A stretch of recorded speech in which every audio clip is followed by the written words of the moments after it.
Welcome to the Social Media Distribution Roadmap 2026. In this presentation, you're going to be learning where you should be spending your time. Where is your audience and what type of content you should be posting to the various platforms. So first of all, just a little bit more about who I am. My name is Taylor Wellman. I'm owner of Financial Potion Video Marketing Solutions here in Mesa, Arizona. I am business owners with my husband that you can see in the pictures on the slide. And yeah, we like to have some fun sometimes when it comes to our Christmas card. So that was our 2024 Christmas card cover that you can see there.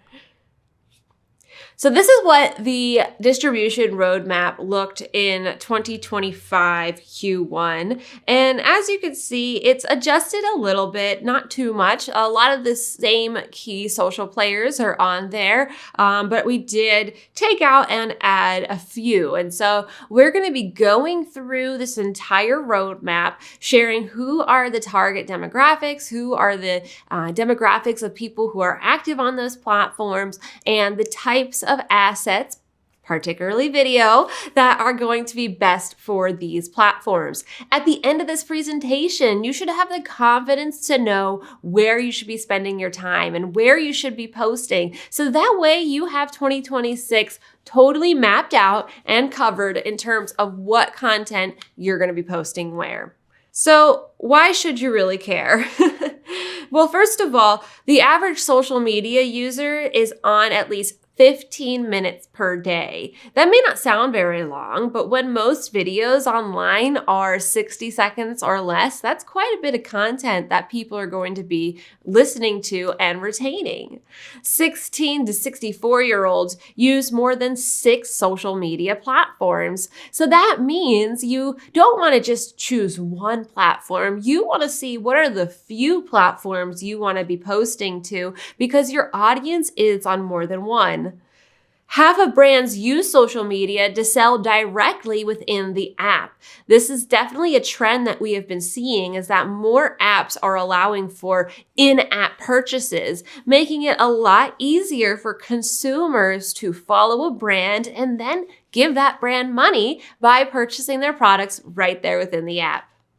1 in 5 users have purchased within an app. And so it shows that people are building trust within the app. People feel trusted to just purchase right there in the app. And so especially for those B2C, business to consumer organizations, listen up because there's a lot of opportunities for you to sell your products right on an app. 50% of 16 to 34-year-old social media users will actually use social media platforms in order to research a brand versus using traditional search engines. And so it's important as a brand to be on social media and to be able to show your value proposition there. Being strategic and having things optimized is key. You don't want to just throw things up on a platform and hope that it sticks. You need to be strategic with it. Now, one of my Taylorisms is it's not real unless it's written down. And so I want you to take out a pen and paper and write this down. You can even download the PDF copy of this form with this recording. And so write down, my business is B2C or B2B. Are you business to business or business to consumer? This is going to help guide your decision on what types of videos you're going to be making. Next, the average age of my ideal client is.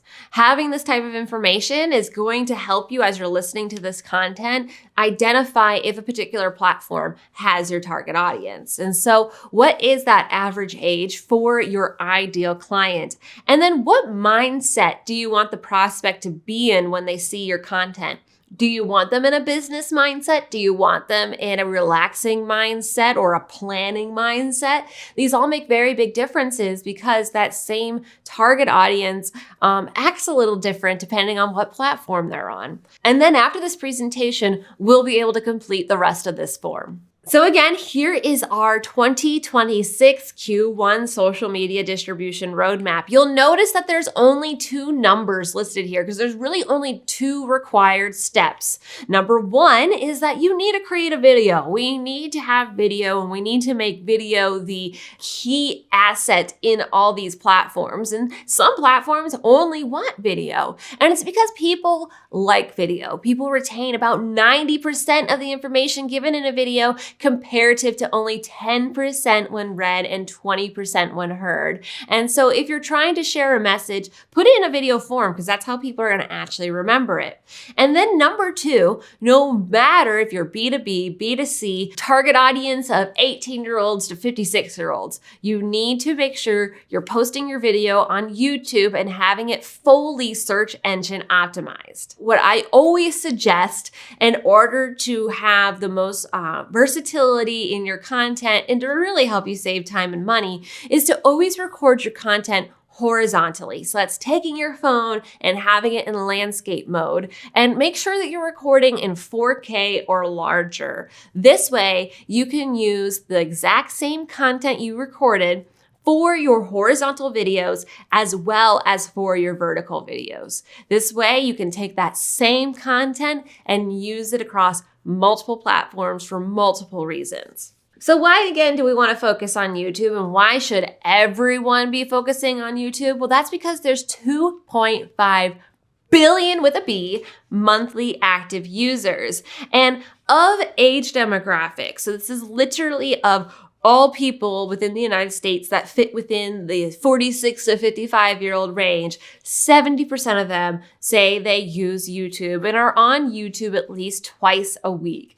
I don't know about you, but I definitely go on YouTube at least twice a week in order to learn something or be entertained by something. And so everyone from child to adult is using YouTube. They're using YouTube so much that it's actually the second most visited website worldwide. And it's actually the second most used search engine. Think about how many times you might have gone to YouTube to check how to do something. We're not going to Google, which owns YouTube and has owned YouTube since 2008, but we're going to YouTube directly to say, how do I change an air filter? How do I make scrambled eggs perfectly? We want to go there and have that video example. So the first thing you need to do is make sure you have a fully search engine optimized YouTube channel. If you are missing elements on your channel, you're hurting your search ability of each video. So YouTube is definitely one of those platforms where it's like you need to do the steps that it's telling you to do, and you need to use all the tools, or else it's just going to get offended that you don't want to use all the tools, and then it's not going to give you as good as a search ranking. And so the first thing is you want to make sure your channel is fully search engine optimized and that it's branded to you completely. So I highly advise that you use the Chrome browser. Chrome is a Google product, and so staying within the same ecosystem typically makes sense. And then have all your graphics fit your brand guide. That means when someone goes from your Facebook or your Instagram or your LinkedIn to YouTube, they want to see a similar or same profile image. They want to see a similar or same channel background. They want to know, a user wants to know they're in the right spot because that brand is cohesive across all platforms. And then make sure you're completing all the about sections, all the channel descriptions, all the verifications. You want to make sure that that channel background setup is fully complete. And then I highly advise you download the free extension TubeBuddy. So this is a free Google Chrome extension. This is going to give you SEO scores. It's going to let you know, are you doing best practices? What are certain areas you may want to focus on more? You can even use the tool to help you make thumbnails right there on the platform. And so if you're someone who's not comfortable with Photoshop, or maybe you're not even comfortable with Canva or have a Canva account, you can take care of everything right there on the YouTube platform. And then make sure you complete all your upload defaults because this is gonna save you a ton of time when it comes to video SEO. You're able to have half of your descriptions done and about 90% of your tags done this way. And if you're not sure if your YouTube channel is search engine optimized, or if you're just getting started with YouTube, you should definitely check out our YouTube startup course. That's gonna walk you through from the very beginning how to create a YouTube channel, all the steps you need to do to make it search engine optimized and branded, and then how to fully search engine optimize your videos. So scan the QR code if that's something you're interested to take advantage of. So our YouTube startup course will show you how to do all these steps. But here are the steps that you need to do for every single video you upload to YouTube to make it fully search engine optimized. Number one is we need to have a fully search engine optimized title. That means about 70 characters. 70 characters, that sweet spot. Now you are allowed up to 100 characters, but something you need to keep in mind when you're developing the title. The first 30 characters is what's seen on the wall when people are just scrolling. So you want those first 30 characters to please the viewer, to intrigue that audience, to want to click on that video. And then utilize the next 40 characters to please the search engines. And one really easy way to do that is to creatively make sure you're including how to in the title. How to is the number one search phrase. And so by including how to start a business, how to paint my house, people are looking for those types of answers. And so the more you can put how to in your titling, it's going to help your searchability. Then we have description. Now, as I mentioned, you can save half of your time with the description using your upload defaults. Descriptions are written in a 4-part format, and the upload defaults will take care of part 3 and 4. So let's start at the beginning though. Part 1 is going to be the restatement of that title. And so you want to truly restate what the title is and then have a call to action that is a full http:// like the full URL, clickable link right after that. So it could be how to crochet a dog, get a crocheting starting kit here, and then provide the full link. Now, for some of us, our websites can be a little long when it comes to that URL, and so you may want to use a bit.ly or tiny URL link. After you have that call to action, then you want to include at least 3 hashtags that will be connected to that video. So they could be a mixture of commonly used hashtags as well as what are hashtags that are unique to you. After that, if it's a video that's longer than 3 minutes, we want to include chapters. These are time markers within the video of different chapter points. And then each chapter title should be treated like a video title because each chapter is indexed.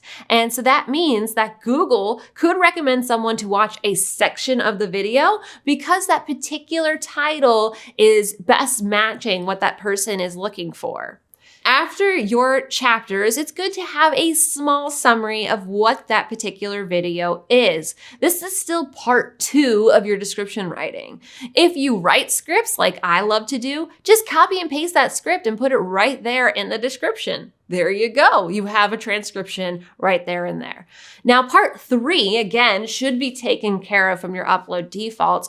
That's going to be your general, who is your business? What's your organization? What's your products? And why should people know about you? And then part 4 is your stay connected section where we're going to want to have more backlinks to your website and social media sites. Part 3 and 4, since they are consistent no matter what the topic is, that's why you can have it in your upload defaults and have it automatically uploaded for every video, and you don't have to worry about copying the same thing every time. So between part 1, the restatement of your title, part 2, your chapters and the summary or the script of the video, part 3, your general explanation about your business or your products, and then part 4, your stay connected section, you should be getting about 2,000 characters. Now that might sound like a lot, but you can have up to 5,000 characters, 2,000, a little less than half, is just considered, the SEO threshold. That's where you want to get to at least to be considered search engine optimized within the description.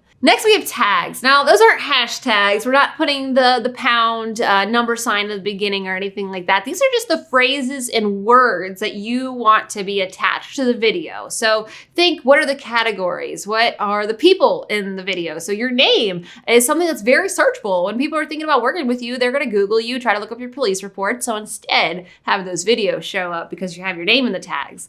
Also think about common misspellings. Are there certain words that you use in your industry that are always misspelt, or is your name or business name regularly misspelt? Put that in the tags as well. And you want to get up to 500 characters. And again, your upload defaults can save you a ton of time because it doesn't matter if it's a testimonial or it's a product review, your name and your business name should be on there. And so that's something that can be as an upload default. And many times we can help people come up with about 500 character tags just in the upload defaults. And then it's a matter of deleting ones that aren't directly relevant and then adding ones that are. Next, we have your location tag. So this is extremely important for anyone who has a Google business page with a Google Place. And so if someone can literally Google Maps your location, you want to make sure you're putting your location on your videos and have that location tag on all of those videos. Next, we have end screens. End screens are elements that are in the last 20 seconds of a video. So it needs to be at least 25 seconds long. And these are currently only on horizontal full-length videos. So you're not going to find these end screens on shorts.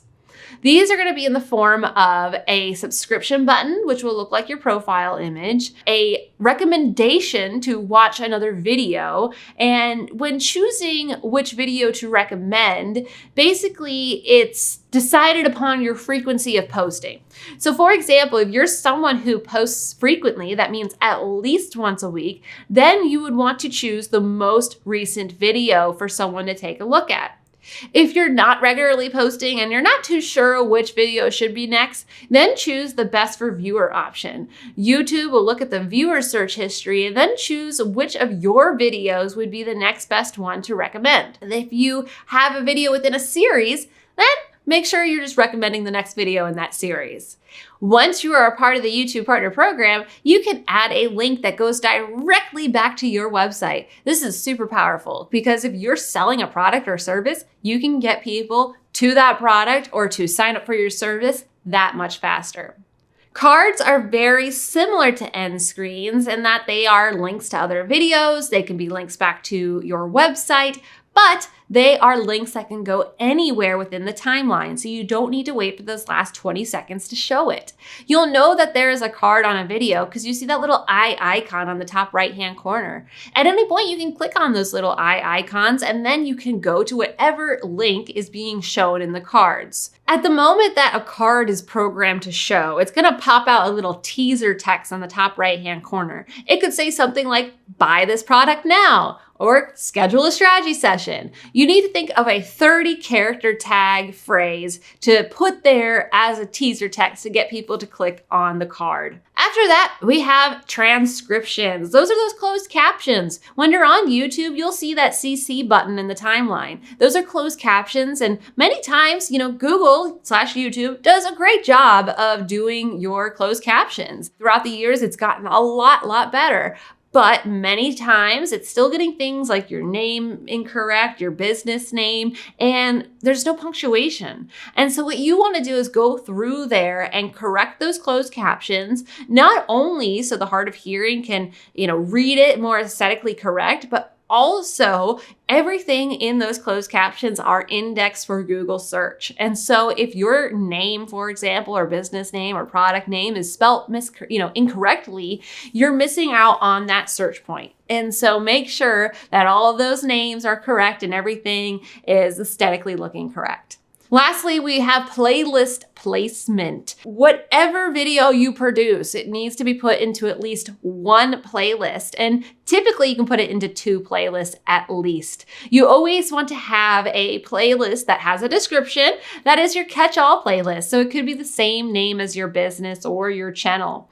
And then you want to have more detailed category playlists. So for example, let's say we're working with a realtor. We're going to have AZ real estate agent expert playlist, as well as tips for sellers, tips for buyers, tips for investors. We would want to have those different target audiences separated between those playlists. You can also create a podcast playlist. And so if you are creating a podcast, you can label it as a podcast.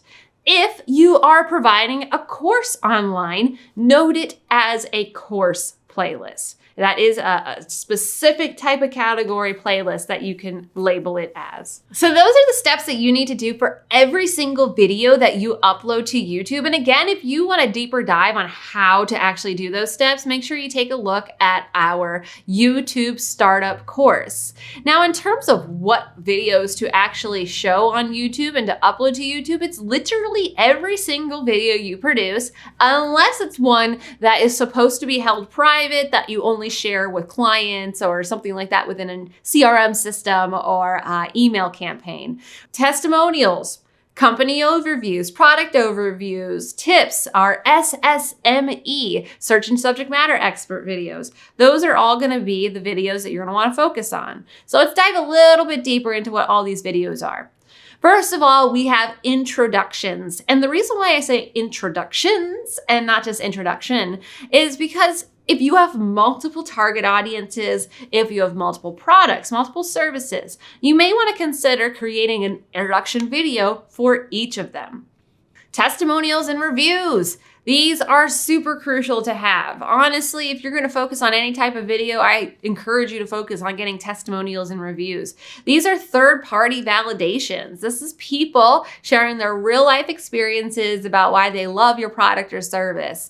And you can tell that these are not actors. Sometimes they stumble on their words a bit, or you can tell that they're just looking off camera, trying to find the right words. Hearing someone's story resonates more than reading someone's story. Again, people retain more of the information when they are listening to a video compared to reading it. You can also just feel the emotions a bit more. And that's the thing with testimonials and reviews. We want to be able to show what the possibilities could be, and we want those viewers to be able to see themselves in those stories and go, wow, I could have those similar results too.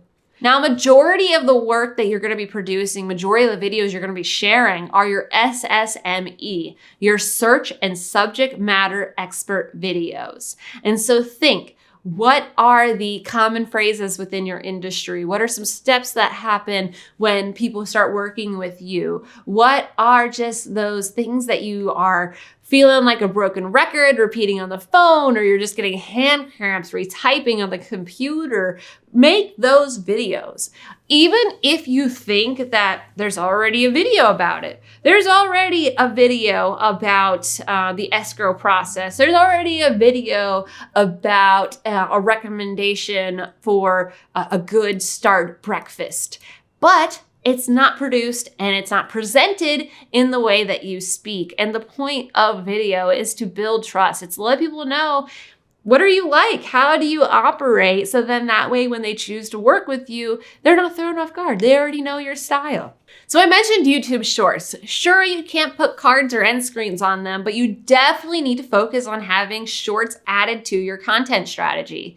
Not only are these shorts, a super simple thing to create from your full-length videos, these shorts are things that you can leverage on other platforms. And a lot of people are connecting with these shorts because they are great for mobile viewing. There's actually about 15 billion YouTube shorts shorts viewed daily, with the average time length being between 15 to 60 seconds. So think short little teasers, short soundbite from your full-length videos. And the types of videos that can turn into shorts, like I said, are teasers or sound bites from a longer form video. It could be little announcements. It could be just random fun sometimes. And so shorts are going to be important to be sharing. The YouTube algorithm will actually say they like to see daily short upload with 3 to 5 video uploads a week. And so really shorts need to be considered because, again,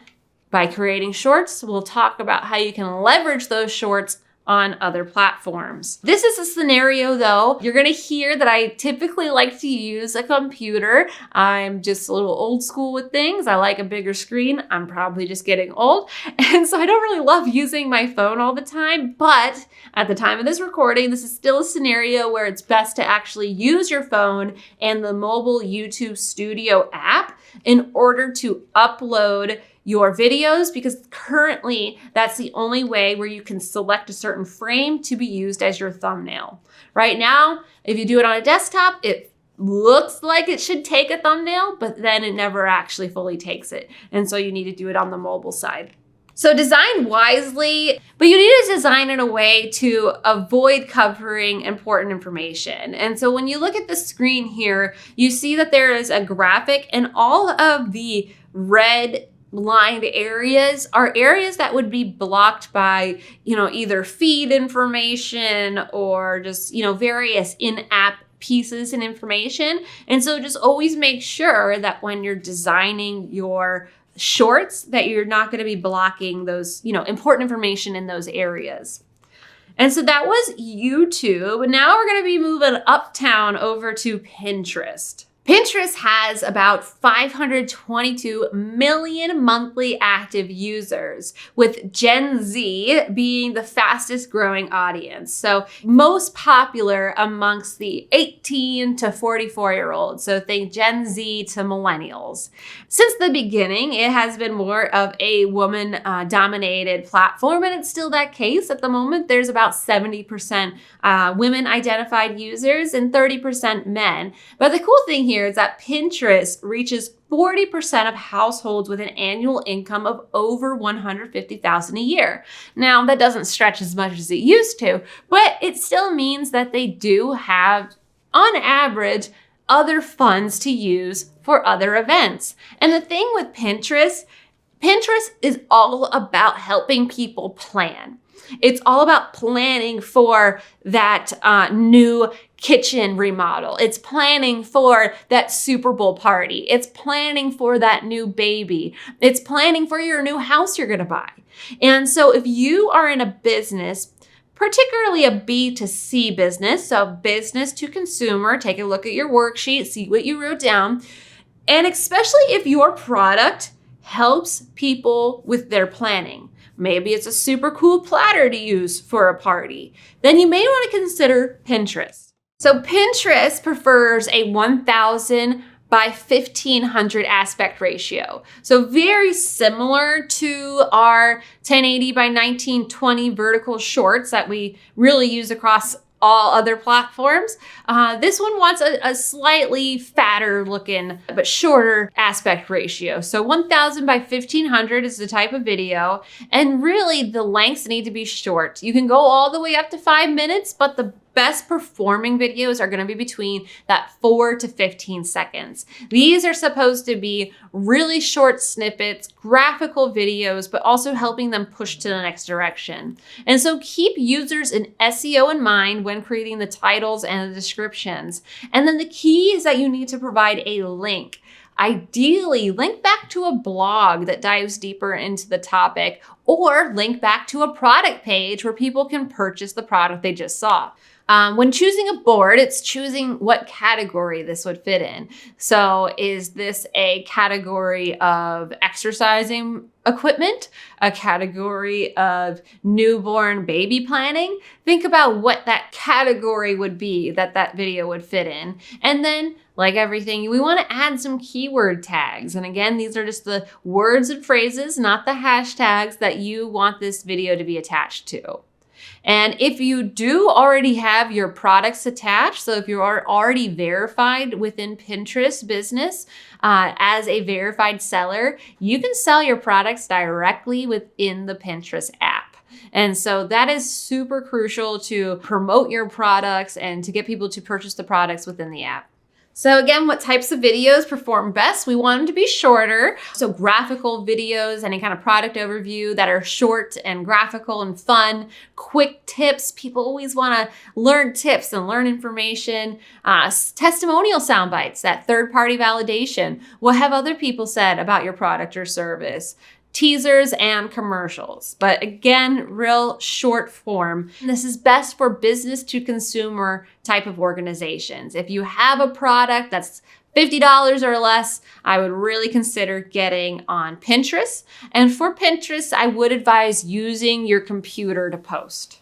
Next, we actually still have X. So there are still some people who use X. They claim 1.5 billion monthly users, and 1 out of every 5 account is an American account. 58% of the users are under the age of 35 years old, with a male to female ratio of 2-to-1.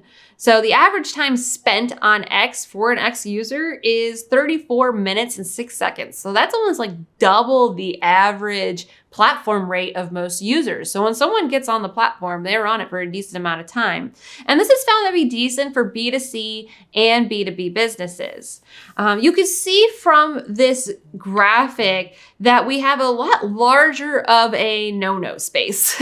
And so really, these types of videos need to be more of a square aspect ratio in order to perform and look the best on X.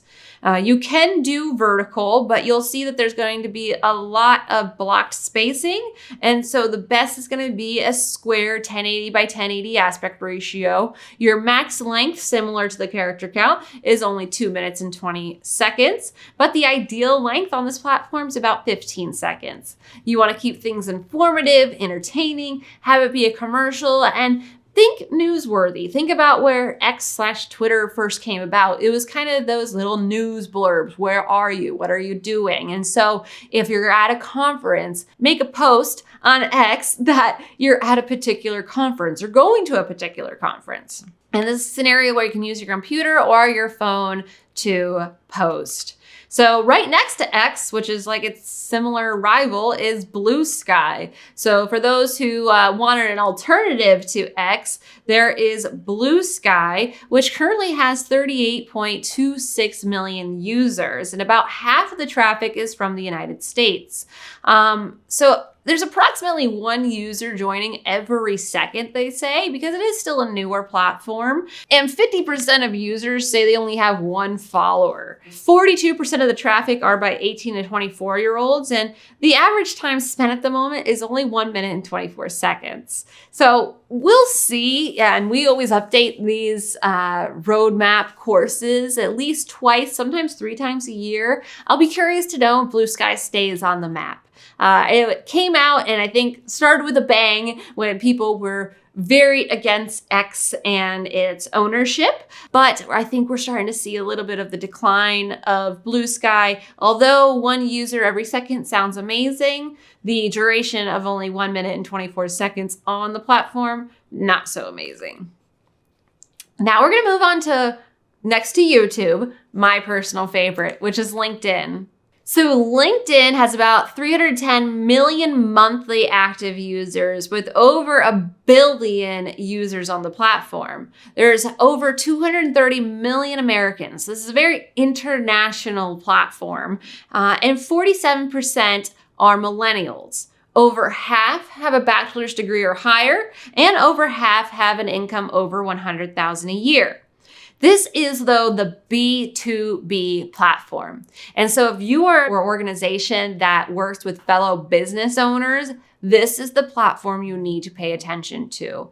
80% of B2B clients use LinkedIn, because they know that's how you're going to get connected with decision makers. That's how you're going to get connected with owners and people in the C-suite, is by being on LinkedIn. So what to post and how to post it. At this time, we still want to do vertical videos here on LinkedIn. LinkedIn started offering a watch page similar to Facebook's watch page, which now has these vertical videos showing full screen on your phone. And you can see at the graphic that there's just that small line at the bottom. For the most part, you can use your full 1920 by 1080 vertical video, and just keep in mind with that very bottom piece would be covered up. And so don't put any special or very important information on that very bottom spot.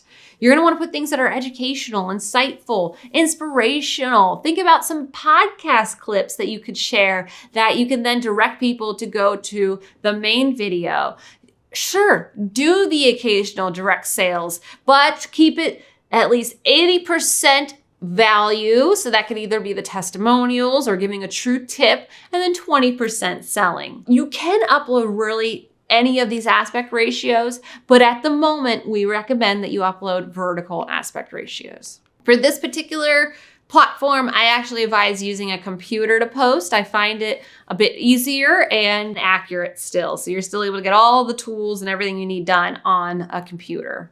I highly advise whenever you create a vertical video that you always have branded closed captions throughout it, because 80% of the people on platforms like LinkedIn, like Instagram, are scrolling and watching videos on silent at first. It's only after they kind of read along and look for a little bit, do they choose to actually click and hear the video as well. And so if for some reason you did not put closed captions hard-coded, so actually on the video file, you may want to get an SRT file and upload it by clicking on that CC button. You can get an SRT file simply by downloading your closed caption file from YouTube. So you already did step one, and that is creating the video and going onto YouTube to make it search engine optimized. Once you've done your closed captions, you can actually download your corrected closed captions from YouTube. They used to provide the SRT files. Now I think they do something like an SBV file, but you can take that file and then convert it into an SRT file to upload. Then when you're making your post, make sure you tag anyone that was in the video or a part of the video. Even if you're at a restaurant or something like that, tag that restaurant. Try to get more eyes in front of that piece of content. And then add keyword-rich content. And include call to actions with links. Get people to go to that next step that you actually want them to do. And then you can include up to 3 hashtags max. LinkedIn is not like Instagram where you can just do that grocery list of hashtags, but you can still do about 3 hashtags. And it's always good to do a mix of some commonly used hashtags as well as some of your own unique hashtags. Next, we're gonna go onto Facebook, and notice how Facebook and YouTube kind of live on different sides of the town, because they are definitely in competition with each other. So if you're gonna take away anything, just take away like never, ever post a YouTube link on your Facebook posts. Because the Facebook algorithm sees that YouTube link, they're gonna go, we don't want people to see this. You should use our platform to upload. So always make sure you're directly uploading to native platforms. That's across the board. Facebook's definitely the most picky about it, but if that system has a scheduler, has the ability to upload, use that native uploader. So who's using Facebook still? There's actually 3 billion, again, I don't know why I always have to emphasize the B, but billion monthly active users worldwide, and it's still the 3rd most visited website worldwide. 49% are between the ages of 25 to 44, and yes, every year it's getting just a little bit older of a demographic. It is for middle and lower income teens that are more likely to use this platform, and the average person will spend a little over 30 minutes on the platform each time they're on. It is a little heavier of a male demographic. Don't worry if you are not getting as many likes or comments or engagements as you think you would, because the average engagement rate is only 1.4%. And it's photo albums and of course video that performs the best. And so again, when you're thinking about what type of content to produce across the board, across all algorithms, they favor video. So put that content into video.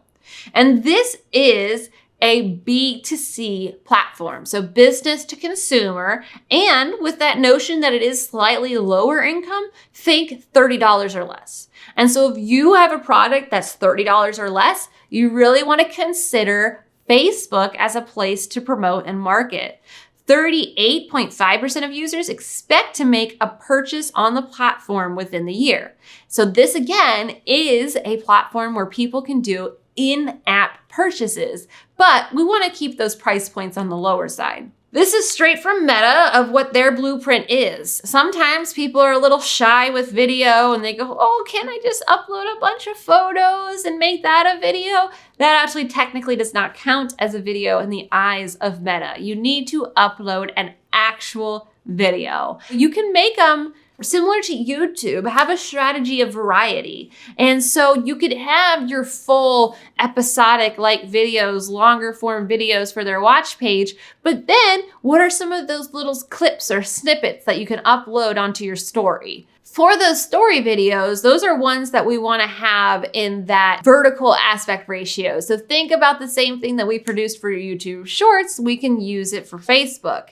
And then always design with the sound off. Like I mentioned with LinkedIn, about 80% of users are scrolling and look at videos on silent at first and then choosing to click on the video. And so if you design with the sound off in mind, you're going to be able to intrigue people and catch people's attention without the audio.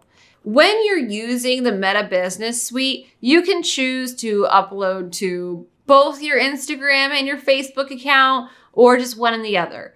Personally, again, I recommend that you go onto Facebook to directly upload to Facebook and then go onto Instagram to directly upload to Instagram. Although they are both a part of the Meta world, I have just seen issues with not going directly to the native account. And so I personally still advise, especially for this case, being a horizontal video, which could still play well as a normal Facebook post for Facebook, does not really work for Instagram. We want to be vertical only on Instagram. And so this is definitely a scenario where we'd want to have those two separate uploads.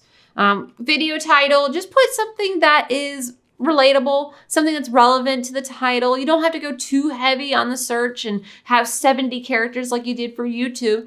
But hey, if you already took the time to make a title and description within YouTube, use those elements. Reuse them and copy and paste and put those elements into these spaces. For a thumbnail, they will provide several suggested thumbnails, but then you can also choose a frame from your video or upload a graphic that would be its thumbnail. Tags and collaborators. If someone was in the video, make them a collaborator. Have them be a part of the sharing of this video. They'll get notified that they were listed as a collaborator and then be able to also share and promote this video. This is something where I would advise using a computer to do. On Facebook, we have our stories, and also at the top, we have stories and highlights when it comes to Instagram, and then we have Reels. And as you can see here, Reels has a lot of redness. There's a lot of stuff that does get covered. And so truth be told, we actually will design almost everything for Reels and then reuse across all platforms because we find that Reels are the most picky in what could actually be shown, that if it's designed in a way that would work on a reel, it will be designed to work across anywhere. We really like saving time here. So Instagram, we were just kind of talking about Reels. Those are going to be those vertical videos that you're going to be posting. There's currently 2 billion active monthly users who spend a little over 33 minutes a day on the platform.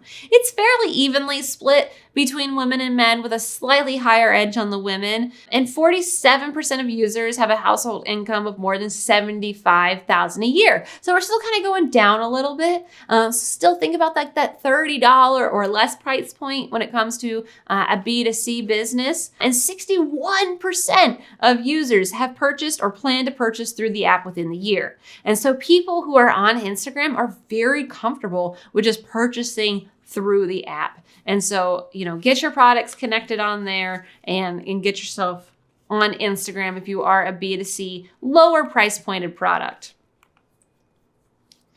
And so for the reels within Instagram, you can see it's fairly blocked off. And that is what we use primarily for our design across all videos, because if it works for that, it's going to work for just about everything else.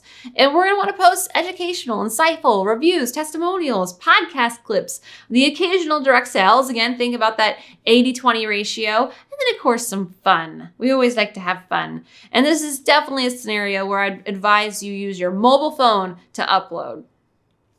Yeah, Instagram definitely has its different aspect ratio requests. And personally, I'm kind of seeing the use of the square posts fade away a bit. If you notice, even on the wall, it's not really a square anymore. It's like, one of my clients will call it like the squatty vertical, because it's not quite a 1080 by 1920. You can see here that it's listed as a 1080 by 1350. And so we're really seeing that kind of being promoted more a bit. And so something to keep in mind when you're doing your designs. Okay, we have Threads. So Threads is like Meta's version of Twitter X Blue Sky. When there's a platform that people enjoy and people like, there's always going to be copycats also. And Meta's like, why not?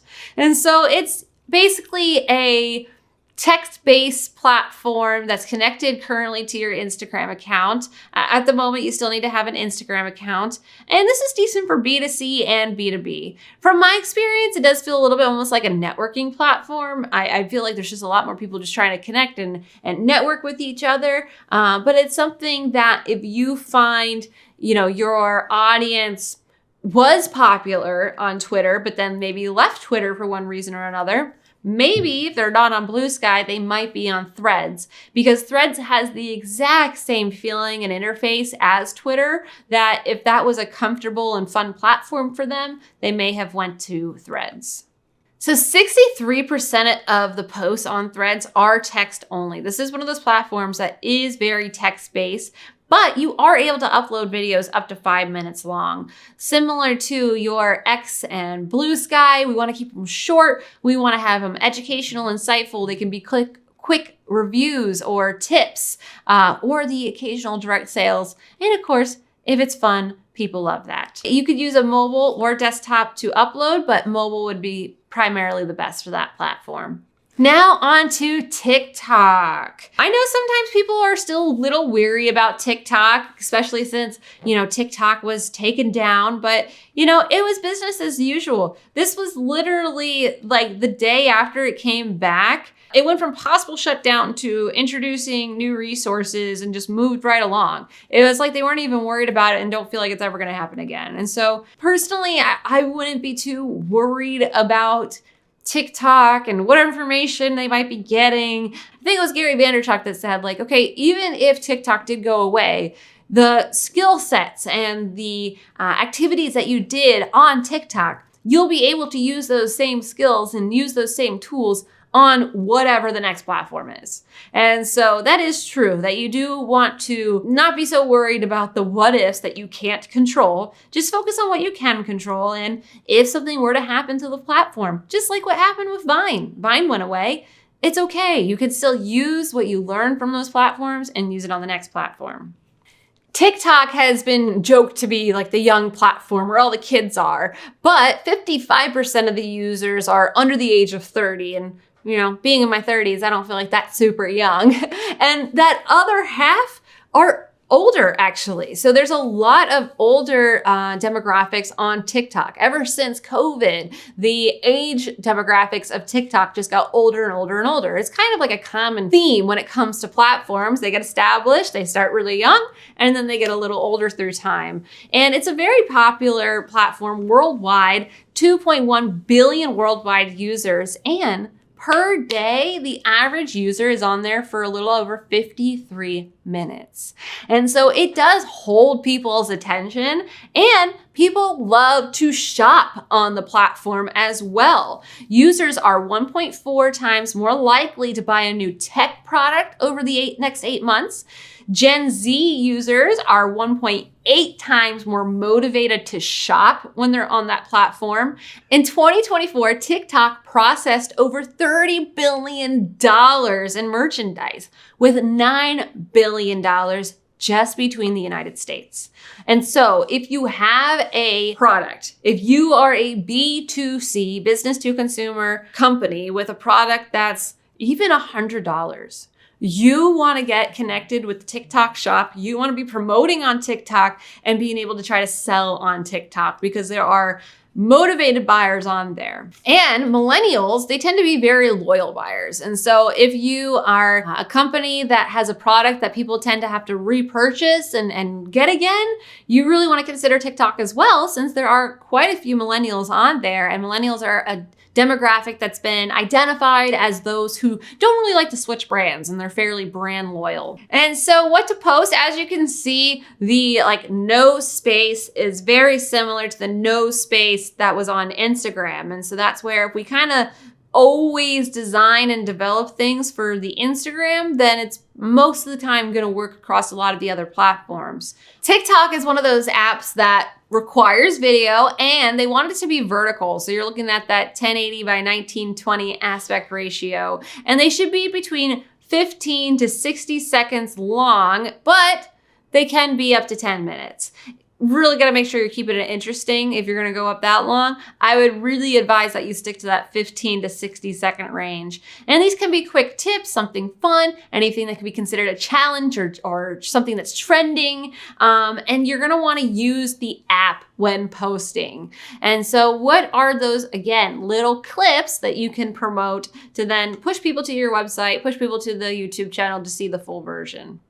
Snapchat. So I never included Snapchat in any of my other social media roadmaps I've done. But this year I finally decided, you know what, it's time. Just because it's not, just because it's a platform that I've never, ever used does not mean that it's not a platform that we shouldn't be aware of. We need to just be aware of where people are.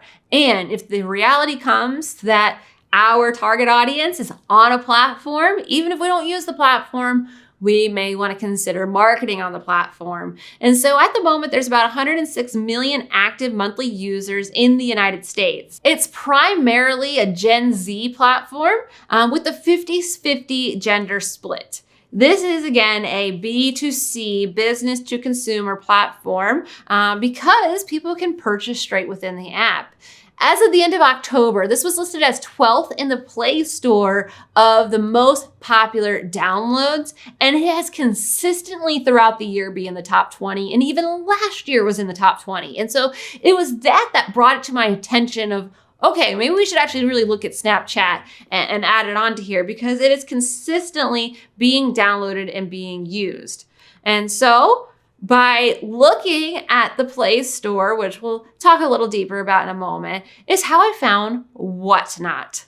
So Whatnot is your personal QVC channel. It is perfect for those B2C businesses that have a lot of inventory that they need to get rid of, especially if your inventory can be in any type of auction-like platform. Really good. This has a 62% return buyer rate. So that means when someone has purchased through that app, they're more than likely going to come back, look at your shop again, and purchase again. It's the 14th most used e-commerce site in the United States. And so that's something to pay attention to as well. And it has a strong focus on collectors. And so if you are a company that has maybe memorabilia, sports memorabilia, this would be huge for you. If you're a clothing company, maybe you have vintage clothing, oh my goodness, you would kill on Whatnot. In 2024, it facilitated over $3 billion in sales. And when you are doing these are live videos, people. And so make sure that you're recording vertically. You can use OBS to create a scene if you want. And, be ready to do a little bit of bantering and having some fun, but really it's a matter of having truly a QVC type of show. Have a live show. And like I said, it's beneficial if you can do a auction-like style, but you don't necessarily have to. And so you'll see that there's several different categories, and so you would put your show onto whichever category makes the most sense. You can see when you're on the Whatnot wall, which ones are live, how many people are on that particular live feed. And then when you click on the live feed, you'll see the comments. So people can leave comments on there. Maybe you have a question about the product that you're seeing. Maybe, you want to make a comment that you won something, because sometimes they do giveaways and fun things like that. So there's a lot of creative things you can do within the platform. But you can see for this particular example, this was a bidding structure. And so they had a product up, and then you can just swipe right in order to bid that amount. Or if I just wanted to go shopping and see what they had on there, there is a button and an opportunity to upload inventory into a shop. And so you don't necessarily have to do auction style, although we find it's the most popular way of doing it on Whatnot. You can just have a shop where people directly purchase from the shop. So how did I find Whatnot again? I found it by just searching my Play Store. And so I advise every quarter, go to your app store, whether it's on an iPhone or Android, and just see what are the most popular downloads. I tend to look at the top 25. What are the top 25 downloaded apps? And then pay attention. Are there ones that are just consistently staying at the top, like Snapchat? Are there ones that just creeped out of nowhere, like Whatnot? You'll see, when TikTok was getting shut down for the 2 days that it was shut down, you saw that there was a platform called Scoops that started rising really high. All video based. It was supposed to be like real news segments, just basically anyone posting anything. And it was up there in the top 25 when TikTok was taken down.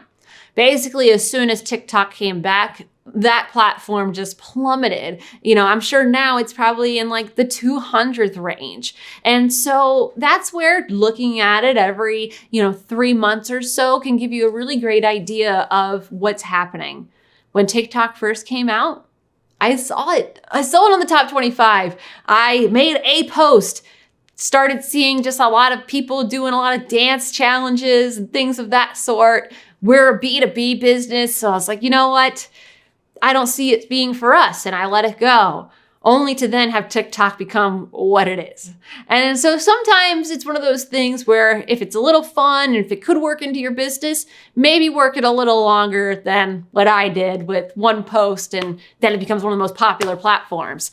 I could have been one of those early adopters and really work it, and we would have been like the leaders of video on there, but I didn't, and that's okay. But it's just use that lesson to, look at your Play Store, see what are the popular apps, and then see if it could work within your business. Do you see the forecast of where your target audience is going to want to go onto those platforms? Check what is popular. Again, that's why I decided to include Snapchat now on our distribution roadmap. It is consistently reaching people whom are in our target demographics. It's consistently connecting to the millennials and the Gen Z demographic. And it says that people are 34% more likely to purchase products that they see advertised on Snapchat. And so for those who are reaching out to Gen Z, millennial target demographics that are a B2C business, you may want to consider advertising and going on Snapchat. People on Snapchat are highly engaged and open the app nearly 40 times a day. And so you will get in front of them if that's your audience you're wanting to get connected with. And so they have, different types of formats, whether it's a single image, you can create collection ads. So it might show a couple of different images if you have a few different, similar variations of your product. And then of course, full story ads, carousel-like styles. And so, Snapchat is definitely a shopping platform for that target demographic. And fortune favors the bold. You might have heard me mention on Whatnot, it's live. Yes, You are selling live, like a QVC, like show, your products. And when you go live on platforms, it's going to benefit you. Statistics have shown that it makes the engagements 10 times higher. So they're 10 times more likely to have a comment added or to like it. And also people are going to stay on that content 3 times longer when it's live than when it was just a pre-recorded posted video. When deciding if you should go live, first look at your product or look at your platform that you're going to be posting to and make sure you don't need any special tools. For example, LinkedIn, you need to apply to be eligible, and then you need to use a third-party tool like OBS in order to actually go live. Other platforms like Facebook, anyone can go live just using their phone. These are other things I want you to keep in mind. Across all platforms, here are some of your best practices. Make sure your profiles, your channel backgrounds, any of your graphics and content are being cohesive. That when people jump from one platform to the next, they feel and they know that they are in your brand and in your ecosystem. And keep in mind the power of the tag. If you were having an interview with someone, if you had a fabulous breakfast or coffee beforehand, if you're working with a super awesome production team, think about tagging them, because by tagging the people who are a part of your production, they're more likely to add an engagement to that post by making a comment. They're also more likely to reshare that post as well. So then you're going to get in front of more people. And then they're also more likely to remember you. When you tag someone, even that coffee shop down the street, they're going to remember, wow, that was a really nice realtor. Next time we're looking for a second location, maybe we should hit them up. And so tag people who are a part of that post, and then stay consistent, schedule ahead. I always say it's not real until it's written down. And so write down in your calendar, when are you going to script? When are you going to spend a day just sitting down and writing out at least 5 scripts? Because if you write 5 scripts, that's a little over a month. And then that way you can post one a month, hopefully make some shorts out of them too to post in between. And then you have with time within that next month to record another 5 and another 5, and then just use your scheduling tools to stay ahead of schedule. And repurpose your content. Do you have a half-hour long podcast that we can then trim into smaller shorts? Do we have old content that we can just re-edit and put into these different aspect ratios to be reused? Use what you have. The shout out to Gloria Felt of Take the Lead. It's one of her power tools of use what you got. And so use what you got, use what you have, and repurpose your content. So we're going to take out that worksheet again and we're going to finish it up. Now you should have an idea of what the ideal platform is for your target audience. And so write down, what are the platforms we're going to focus on? Write down, what are the types of content you're going to produce? Are you going to do interviews with your strategic partners? Are you going to do SSME and do a full course on a complicated aspect of your business? Are you going to do just short snippet videos once a week? As you can see, next, you need to make a declaration. Write the following statement, filling in the blanks for yourself. I declare on this day, I will be consistent with my video marketing and will post on, name the platforms, consistently, state your frequency, such as 3 times a week, once a week, pick a realistic number, and then you can always increase as time goes on. In order to share my knowledge and help more people with the problem that you solve. That's the one thing you always got to remember. When marketing gets tedious, when creating content just feels daunting, remember you are there to solve people's problems. So keep that in mind throughout the time. Keep that in mind whenever you're writing content. What problem am I solving for people? So write down your declaration. Put it somewhere where you won't forget it. Put it somewhere on your desk where you can regularly see it. And if you need assistance coming up with this declaration, or really any aspect of video marketing, make sure that you scan the QR code and schedule a complimentary strategy session. Again, I'm Taylor Wellman with Financial Potion Video Marketing Solutions here in Mesa, Arizona, and we would love to help you in your video marketing journey. So let's get connected. Let's start with that strategy session and see how we can help you reach to new heights using video marketing.